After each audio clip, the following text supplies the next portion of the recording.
Voilà, nous allons commencer nos exposés de ce jeudi, je ne sais pas combien, 16 octobre, je crois, 2017, en parlant de théologie et la fameuse histoire du schéma Israël, sur lequel je débat depuis un certain temps, et je crois avoir trouvé la solution du problème petit à petit.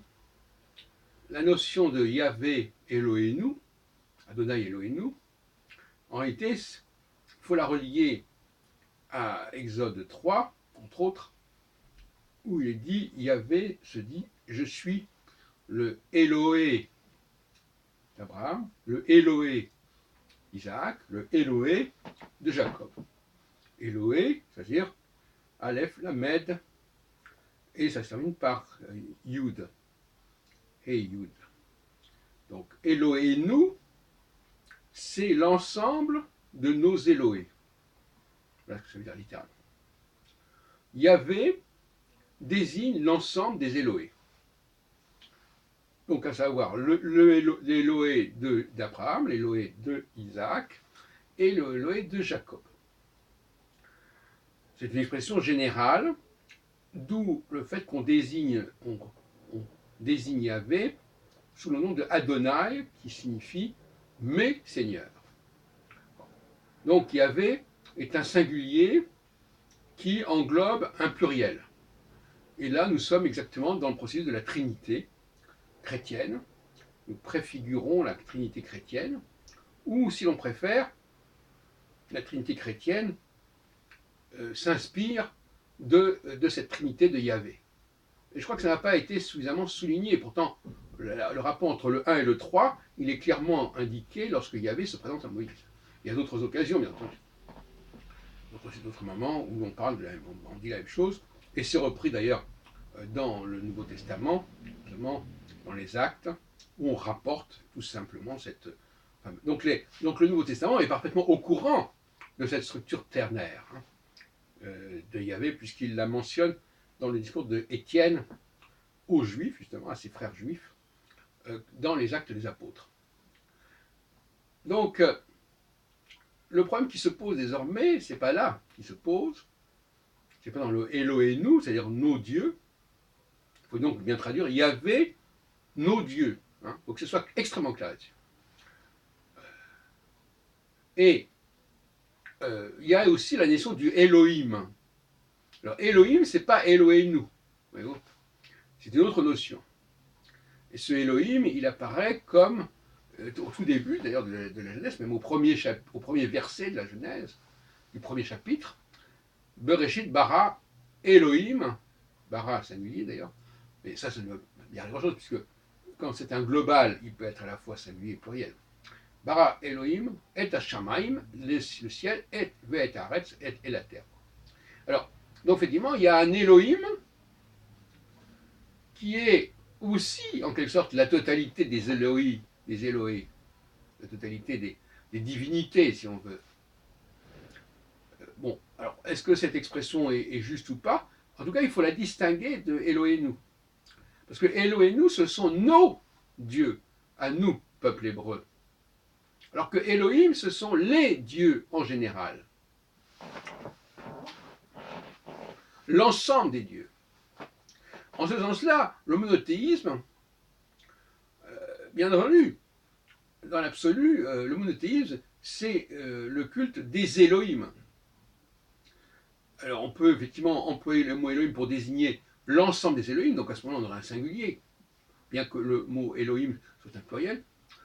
Et pour les Juifs, on va désigner, on va dire Yahvé, donc c'est pas simplement Elohim, on va dire Yahvé, c'est un mot qui est employé comme ça, qui veut dire ce qu'il veut dire, et qui désigne l'ensemble des dieux des patriarches, et non pas l'ensemble des dieux en général.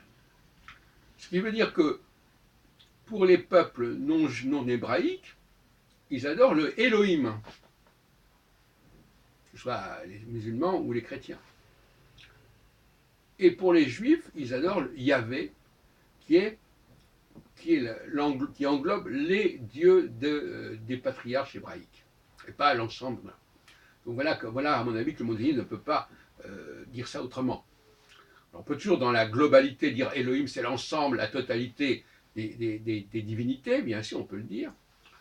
Mais en tout état de cause, Yahvé, c'est un sous-ensemble qui est celui comportant la divinité d'Abraham, la divinité de Jacob, la divinité d'Isaac. Et rappelons aussi que dans le débat entre Jacob et Laban, on a parlé à ce moment-là, pour sceller leur pacte de non-agression, on a parlé d'un Dieu d'Abraham. Jacob invoque le Dieu d'Abraham et Laban invoque le Dieu de Nacor, qui est un de ses parents. Donc, vous voyez, de la même façon qu'à un moment donné, Dieu dit à Moïse, tu seras un Dieu pour le Pharaon, et Aaron sera ton prophète. Alors, la question qui se pose, effectivement, c'est de savoir si la Trinité judaïque ne fait qu'une ébauche, n'est qu'une esquisse de la Trinité chrétienne, ou au contraire que la Trinité chrétienne ne fait que récupérer la Trinité hébraïque d'une manière plus ou moins laborieuse. Et on retrouve ce même problème d'emprunt et de préfiguration avec la bénédiction sur le vin et le pain, qui est pratiquée chez les Juifs, et qui devient, chez les chrétiens, avec les mêmes objets, les mêmes signifiants, la bénédiction sur le corps et sur le sang du Christ. Là aussi, préfiguration, etc. Alors, pour parler de préfiguration, il faut rappeler aussi, n'est-ce pas, je vais en parler l'autre jour, que les prophètes, le Deutéronome se termine sur l'idée qu'il va y avoir des prophètes qui vont prendre le relais de Moïse. On est 1000 ans avant Jésus-Christ, et donc par conséquent, c'est le prélude au livre des prophètes qui fait suivre au livre de la Torah. Donc ça ne renvoie pas du tout spécialement à Jésus. Jésus, il vient, c'est un prophète, c'est l'ouvrier de la 11e heure, c'est un prophète ultime, si on veut, enfin, peu importe, un prophète tardif. Bon. Donc là aussi, préfiguration. Alors maintenant, il faudrait réfléchir quelques instants, parce que je n'ai pas l'ambition de résoudre le problème immédiatement. Est-ce qu'il y a une cohérence dans cette trinité judaïque, hein? Alors, on a une première cohérence avec Abraham, dont le nom même veut dire le père, Abba. Donc cette relation entre Abraham et Isaac, elle est quand même assez claire. On en a parlé, c'est aussi la relation du père au fils avec la possibilité de le sacrifier.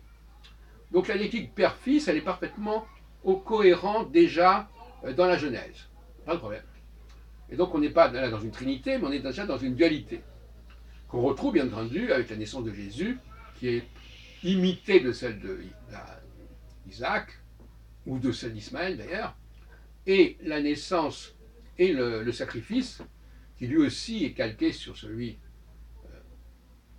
d'Isaac, sauf que Isaac échappe, et pour des raisons qu'on ne sait pas très bien, enfin on ne va pas rentrer dans le détail, Jésus n'est pas sauvé de cette approche sacrificielle par son père, justement, qui en l'occurrence n'est pas un père, c'est là que ça devient compliqué.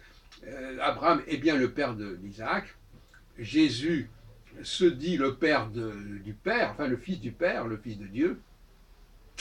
Bon, donc c'est plutôt bancal du côté de la Trinité chrétienne, de ce côté-là. Et puis alors il y a le Saint-Esprit. Alors le Saint-Esprit, pourquoi le Saint-Esprit? Pourquoi cet élément, ce troisième élément? Et nous avons de l'autre côté Jacob.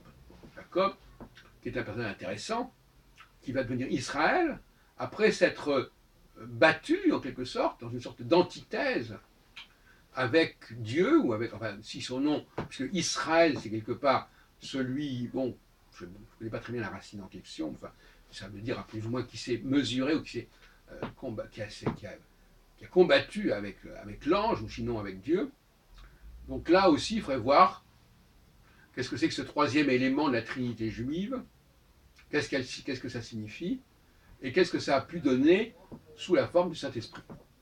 Donc je laisse le débat ouvert sur ces questions-là, mais vous voyez bien que ma position est assez offensive, et que finalement, Je pense que les Juifs, dans une volonté de se démarquer du christianisme, ont toujours affirmé qu'ils ne voulaient pas entendre parler de la Trinité, ce qui est une aberration, parce que la Trinité, elle est complètement dans la définition même de Yahvé.